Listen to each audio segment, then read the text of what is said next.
So hello everyone. Do you also face the problem of calculation of interest on capital in the case of partnership chapter? कभी आपको capital opening की given होती है, कभी आपको capital closing की given होती है. So lot of the students are always confuse whether to charge the interest on capital on the opening capital or closing capital and how to calculate it. So आज की ये video देखने के बाद आपके इंटरेस्ट ऑन कैपिटल को calculate करने के सारे ही डाउट्स क्लियर होने वाले हैं. So I am Akash Verma, welcome to my channel study in. और आज हम जो डिस्कस करने लगे हैं बड़ा ही इंपॉर्टेंट टॉपिक है हमारा interest on capital in the case of partnership fundamental chapter. इससे पहले कि हमने पार्टनरशिप चैप्टर के अपना प्रेपरेशन ऑफ कैपिटल अकाउंट हमने समझे हैं किस तरीके से फिक्स कैपिटल मेथड और फ्लक्चुएटिंग कैपिटल मेथड के अकॉर्डिंग हमने कैपिटल अकाउंट बनाना है. सो आज की वीडियो में हमारा इंटरेस्ट ऑन कैपिटल जो टॉपिक होगा जो हम डिस्कस करने लगे हैं, और इंटरेस्ट ऑन कैपिटल को कैलकुलेट करने के लिए इस वीडियो का पूरा देखिएगा ताकि आपके सारे डाउट्स क्लियर हो सके. तो विदाउट वेस्टिंग टाइम स्टार्ट करते हैं.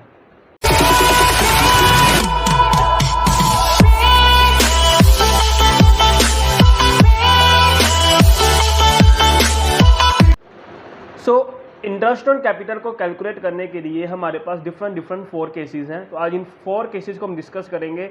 इसके बाद आपके पास जो भी बुक्स होंगी आप उन बुक से एक बार क्वेश्चन को प्रैक्टिस करना, स्टेटमेंट को देखना, समझना, और वो कौन सा केस है वो आइडेंटिफाई करके उस क्वेश्चन को ट्राई जरूर करना. आई होप और मेरे को आशा है कि आपके 90% जो प्रॉब्लम है इंटरेस्ट ऑन कैपिटल के कैलकुलेट करके जो करने की जो प्रॉब्लम्स है वो आपकी अपने आप सॉल्व हो जाएगी. बाकी जो 10% जो प्रॉब्लम है वो जब क्वेश्चन को आप खुद सॉल्व करोगे, खुद थोड़ा एफर्ट लगाओगे तो ही प्रॉब्लम आपकी सॉल्व हो सकती है. बिकॉज जब तक आप खुद प्रैक्टिस नहीं करोगे आप जो है न्यूमेरिकल्स में आप अपना खुद का जो अपना हाथ क्लियर नहीं कर सकते. तो स्टार्ट करते हैं इंटरेस्ट ऑन कैपिटल कैलकुलेट करने का फर्स्ट केस आपके सामने एक स्टेटमेंट गिवन है. A and B are partner having a capital ₹50,000 and 40,000 on 1 January की 1 जनवरी को ए और बी की कैपिटल दी. आपको 50,000 ए की कैपिटल है, 40,000 बी की कैपिटल है. कहता है कैलकुलेट कोई interest on capital and 10% per annum. तो हमने एज्यूम किया है कि ईयर क्लोज होता है हमारा 31 दिसंबर को. तो बड़ा सिंपल सा केस है. सिंपल सी चीज़ सबसे पहले हम कैलकुलेट करते हैं इंटरेस्ट ऑन कैपिटल ऑफ ए. तो ए की कैपिटल हमें कितनी गिवन है 50,000 एंड इंटरेस्ट हमें गिवन है 10%.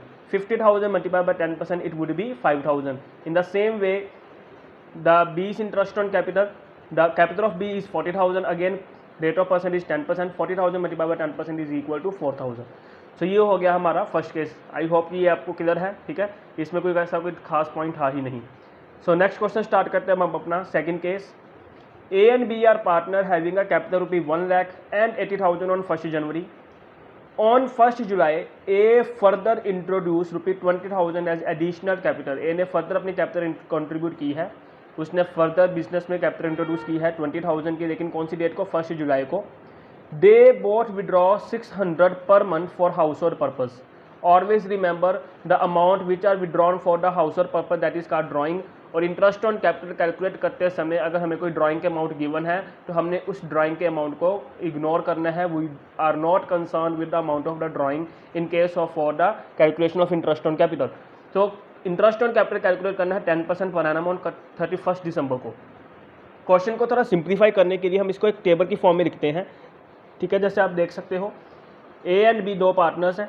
सबसे पहले हमें जो कैपिटल गिवन है इनकी 1 जनवरी की कैपिटल गिवन है. 1 जनवरी की ए की कैपिटल है 1 लाख और बी की कैपिटल है 80,000.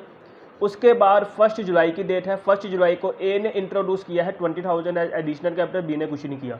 अगर इस तरीके से आप अपने थोड़ा सा अगर टेबल वाइज क्वेश्चन को प्रिपेयर करोगे साइड में हिंट में, जैसे मैंने छोटा सा टेबल बनाया है, तो इससे क्या होगा कि आपको डेट वाइज क्वेश्चन को करने में कभी प्रॉब्लम नहीं आएंगी.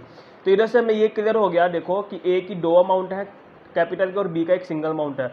तो स्टार्ट करते हैं सबसे पहले इंटरेस्ट ऑन कैपिटल ऑफ ए. देखो ए की सबसे पहली जो डेट दिया है 1 जनवरी को, तो 1 जनवरी से लेकर 31 दिसंबर पूरा साल ही कंप्लीट होता है. सो 1 लाख का 10% इंटरेस्ट लगेगा for the full year. 1 lakh multiply by 10% it would B 10,000. लेकिन बात करते हैं 20,000 की. उसने 20,000 को फर्दर कैपिटल कंट्रीब्यूट की है तो उस पर भी तो इंटरेस्ट लगेगा ना. तो 20,000 मल्टीप्लाई बाय 10%, लेकिन इसका जो इंटरेस्ट लगेगा 6 मंथ का, because this amount has been introduce on 1 July और from 1 July to 31 December it would remain in the business for 6 months. सीधी सी बात है, आप लोगों ने बैंक में अगर पैसे जमा करवाए हैं स्टार्टिंग में और आपने बाद में भी पैसे जमा कराया तो आपको इंटरेस्ट दोनों अमाउंट में मिलेगा. बस फ़र्क क्या होगा, जो स्टार्टिंग का अमाउंट है उस पर फुल ईयर का मिलेगा और जो बाद में आपने जो अपना बैंक में पैसे जमा करवाए होंगे तो इसके ऊपर आपको डेट वाइज इंटरेस्ट निकलता है. जिस तरीके से आपने डेप्रिसिएशन कैलकुलेट करनी सीखी होंगी +1 में, कि डेप्रिसिएशन जब हम कैलकुलेट करते थे तो डेट वाइज जो हम अपना मंथ वाइज अपनी डेप्रिसिएशन कैलकुलेट करते थे डेट को ध्यान में रखकर, उसी तरीके से इंटरेस्ट ऑन कैपिटल में भी सेम केस है। तो 1 जनवरी पर इंटरेस्ट लग गया फुल ईयर का 10,000 और 1 जुलाई पे इंटरेस्ट लग गया 10% 6 मंथ्स का 1,000, तो टोटल इंटरेस्ट हो गया ए का 11,000। सो नेक्स्ट बात करते हैं बी की। अब बी का तो एक ही अमाउंट है 80,000 1 जनवरी को, 1 जनवरी से 31 दिसंबर full year. So B's interest on capital would be 80,000 multiplied by 10%, it would be 8,000। तो ये हो गया हमारा सेकंड केस का क्वेश्चन, जिसमें हमने कंसर्न किया, किस चीज़ को कंसीडर किया, एडिशनल कैपिटल को, और साथ में हमें जो ड्राइंग गिवन थी हमने उसको बिल्कुल क्या किया, इग्नोर किया। नेक्स्ट केस अब हम करते हैं क्वेश्चन नंबर थर्ड केस हमें गिवन है A and B are partner having a capital 2 lakh and 3 lakh on first April. They both introduce further capital at 50,000 and 60,000 on 1 July. दोनों ने फर्दर कैपिटल इंट्रोड्यूस की है, ए ने 50,000 और बी ने 60,000 कंट्रीब्यूट किया 1 जुलाई को। ऑन 1 अक्टूबर ए ने विड्रॉ किया 30,000 from his capital and on 1 January B ने विड्रॉ किया 20,000 फ्रॉम हिज कैपिटल। ए ने 1 अक्टूबर को विड्रॉ किया है 30,000, लेकिन बी ने 1 जनवरी को विड्रॉ किया है फ्रॉम हिज कैपिटल। देखो अब यहाँ पे कहीं पे भी उसने house hold purpose, personal use, ठीक है ना, प्राइवेट यूज ऐसा वर्ड नहीं दिखा, तो ये ड्राइंग नहीं है, ये इन्होंने कैपिटल विड्रॉ किया। इंटरेस्ट ऑन कैपिटल कैलकुलेट करना है 10% पर एनम हम 31 मार्च, ठीक है। अब हमें 31 मार्च के according interest on capital calculate करना है। अगेन देखो मैंने अपना सिंपल सा वही टेबल बनाया जैसे मैंने पिछले क्वेश्चन में भी बनाया था। ए और बी की 2 अमाउंट हमें गिवन है।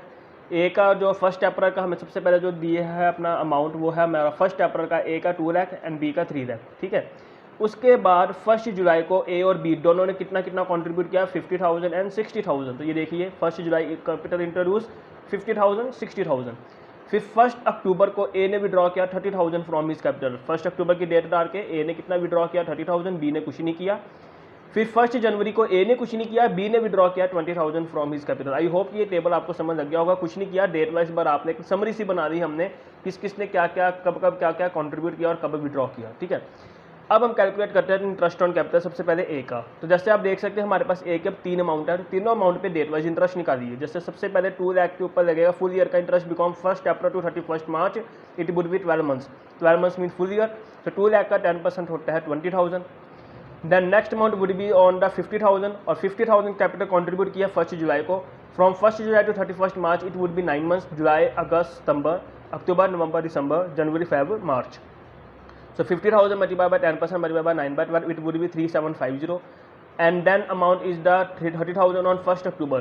30,000 multiplied by 10% and months remain would be 6 months, because from 1st October to 31st March it would be 6 months. October, November, December, January, February, March. तो 1 अप्रैल पे लगा पूरे साल का इंटरेस्ट। 50,000 के हिसाब से जो 1 जुलाई को उसने कैपिटल इंट्रोड्यूस की थी उस पर लगेगा 9 मंथ का इंटरेस्ट, और 30,000 पे लगा हमारे पास 6 मंथ का इंटरेस्ट। तीनों अमाउंट हमारे पास निकला है। पहले का था 20,000, दूसरे का अमाउंट निकला 3750 और तीसरे का अमाउंट निकला है 1500। सिंपल चीज़ याद क्या रखनी है, जो कैपिटल इंट्रोड्यूस की थी उसका इंटरेस्ट करना है प्लस, और जो कैपिटल विड्रॉ की थी उसका इंटरेस्ट करना है माइनस। तो 20,000 में 3750 प्लस और 1500 माइनस करके ये आ गया हमारे पास 22,250 इंटरेस्ट ऑन कैपिटल ऑफ ए। इसी तरीके से देखिए हमने बी का इंटरेस्ट कैलकुलेट किया है। अगेन 3 लाख का सबसे पहले 1 अप्रैल का अमाउंट है, फुल ईयर का इंटरेस्ट लगेगा 10% 30,000। 60,000 1 जुलाई को है, अगेन 10% इंटरेस्ट लगेगा 9 मंथ का 4,500। फिर उसके बाद 1 अक्टूबर को उसने कुछ किया नहीं, इसने 1 जनवरी को विड्रॉ किया 20,000, 10% लगेगा इसके ऊपर भी, और जनवरी के बाद 31 मार्च तक लगे सिर्फ 3 मंथ्स, जैन फेब एंड मार्च। तो इसका अमाउंट आ गया हमारा 500। तो अगेन कंट्रीब्यूट वाला इंटरेस्ट जो था वो कर दिया प्लस, और जो विड्रॉ वाला इंटरेस्ट हमने निकाला वो किया माइनस। 30,000 में 4,500 प्लस और 500 माइनस करके आंसर आ गया 34,000। तो ये आए हमारे पास interest on capital of A and interest on capital of B. Simple क्या करना है, डेट वाइज सबसे पहले क्वेश्चन की समरी बना लो, मंथ वाइज सबके इंटरेस्ट निकाल दो, उसके बाद जिसने कैपिटल कंट्रीब्यूट किया उसका इंटरेस्ट करें प्लस, और जिसने कैपिटल विड्रॉ किया उसका इंटरेस्ट करेंगे हम अपना माइनस। और तो ये हो गया हमारा क्वेश्चन कंप्लीट। काफ़ी इंपॉर्टेंट क्वेश्चन है ये वाला। सो अब हम स्टार्ट करते हैं अपना case number 4, when closing capital is given. एक बात हमेशा याद रहे आप लोगों को कि हमेशा interest on capital is calculated on the opening capital, ठीक है ना। ओपनिंग कैपिटल पे ही हम इंटरेस्ट ऑन कैपिटल कैलकुलेट करते हैं, लेकिन इन केस अगर हमें क्लोजिंग कैपिटल गिवन हो क्वेश्चन में तो उस टाइम पे क्या किया जाए, ठीक है ना। हमें क्या करना पड़ेगा, सबसे पहले हमें क्लोजिंग कैपिटल से ओपनिंग कैपिटल कैलकुलेट करनी पड़ेगी। एक बार हमारे पास ओपनिंग कैपिटल आ गई उसके बाद हम अपना परसेंटेज लगा के उस पर इंटरेस्ट कैलकुलेट करेंगे। फॉर एग्जाम्पल आप क्वेश्चन देख सकते हैं, A and B are partner having a capital 90,000 and 60,000 at end of the year.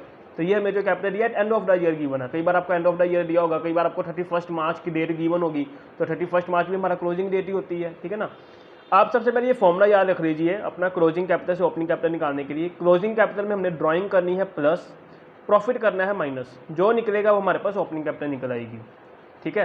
क्या क्या करना है, क्लोजिंग कैपिटल में ड्राइंग का अमाउंट करना है प्लस और प्रॉफिट करना है माइनस, तो हमारे पास ओपनिंग कैपिटल निकल आएगी, ठीक है। अब देखिए आप लोग, ड्राइंग आपको गिवन है क्वेश्चन में, ए की 20,000, बी की 15,000। सबसे पहले हमने लिख दिया क्लोजिंग कैपिटल, ए की 90,000 गिवन है at end of the year और 60,000 दिया है हमें बी का। ड्राइंग हमें गिवन है, ए की गिवन है 20,000 प्लस और 15,000 दिया है बी का प्लस। प्रॉफिट हमें दिया है 65,000। अच्छा, ये तो प्रॉफिट हमें टोटल दिया हुआ है, हमने क्या करना है, इस प्रॉफिट को सबसे पहले डिवाइड करना है ए और बी में।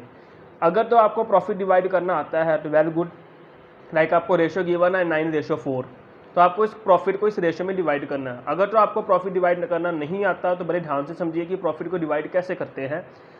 आपकी रेशो दिया 9:4, तो ये देखो मैं थोड़ा सा हिंट दिखा यहाँ पे, 9:4 का मतलब है कि जितना भी प्रॉफिट होगा उसका 9th शेयर मिलेगा ए को, 4th शेयर उसका मिलेगा बी को, तो टोटल शेयर कितना होगा 13। हमने प्रॉफिट को 13 हिस्सों में डिवाइड कर दिया। जो भी प्रॉफिट का 13 हिस्सा है उसमें से 9वां हिस्सा मिलेगा ए को और चौथा हिस्सा मिलेगा बी को। हमेशा याद रखें, जैसे 9:4 दिया ना, तो 9 + 4 करो कितना आएगा 13, 9/13 4/13। मान लो कि रेशो दी होती है 3:2, तो 3 and 2 5, तो 3/5 2/5। अब देखो ये प्रॉफिट कैसे कैलकुलेट करेंगे। सबसे पहले ए का टोटल प्रॉफिट कितना गिवन है 65,000 और ए का शेयर कितना है 9/13, तो ये आता है हमारा 45,000। In the same way B का प्रॉफिट 65,000 है, 4/13 कितना है बी का शेयर, 20,000 आ गया बी का प्रॉफिट। यही प्रॉफिट की वैल्यूज हमने यहाँ पुट करके, ठीक है, तो ये हमारे पास प्रॉफिट आ गए ए और बी के। तो 90,000 में 20,000 प्लस 45,000 माइनस करके ओपनिंग कैपिटल ए की आ गई 65,000, 60,000 में 15,000 प्लस और 20,000 माइनस करके ये ओपनिंग कैपिटल आ गई बी की 55,000। अब ये हमारे पास ओपनिंग कैपिटल निकल आई है। Now we can calculate interest on capital on this value. जैसे आप देख सकते हो इंटरेस्ट ऑन कैपिटल ए का, ए की ओपनिंग कैपिटल है 65,000, उसका 10% हुआ 6,500 और बी की ओपनिंग कैपिटल है 55,000, इसका 10% होता है 5,500। तो ये थे हमारे कुछ क्वेश्चन इंटरेस्ट ऑन कैपिटल को कैलकुलेट करने के, ठीक है। आई होप कि अगर आपने वीडियो अच्छे से देखी है तो आपको क्लियर हो चुके होंगे सारे पॉइंट्स। फिर भी अगर कोई डाउट हो तो आप मेरे को कमेंट सेक्शन में कोई कमेंट करके पूछ सकते हो, मैं आपको उसका आंसर जरूर दूंगा, ठीक है। और वीडियो अगर अच्छी लगी हो तो वीडियो को लाइक करें और शेयर करके उसको सब्सक्राइब करें चैनल, अगर आप चैनल पर फर्स्ट टाइम आए हैं। तो thank you very much for watching my video again, thank you very much.